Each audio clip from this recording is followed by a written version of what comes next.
Վերջին օրերին անդադար տեղացած առավձյունը Գյումրու մի շարք ճանապարհներ դարձրել էր դժվար անցանելի։ Լուրջ խնդիրներ են առաջացել կապված հատկապես երկրորդական փողոցների հետ։ Ձյունապատ ու անանցանելի էին մայթերը, դրանց հարակից հատվածներն ու կանգառները, պատասխանատուները հունվարի 11-ի վաղ առավոտից կրկին վերսկսել են փողոցների մաքրման գործընթացը Մուշ 2-ի 2 թաղամասից քաղաքապետարանի բնակոմունալ տնտեսության և շրջակա միջավայրի պաշտպանության բաժնի պետի հսկողությամբ։ Գործի գծված մեքենաները նախ մաքրել են թիվ 42 դպրոցի մերձակա հատվածը, այն ամբողջությամբ փակ է եղել պայմանավորված դպրոցական արձակուրդներով և ելումուտի բացակայությամբ։ Ըստ պատասխանատուի, իրենց կողմից բոլոր դպրոցների տարածքներն են մաքրվելու, նախատեսվում են իրականացնել մաքրման աշխատանքներ երկրորդական փողոցներում ևս։ Կատարում են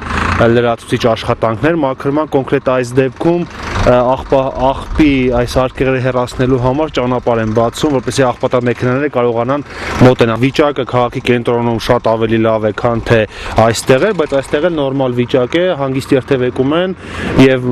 մարդիկ եւ ավտոմեքենաները ոչ մի խնդիր չկա։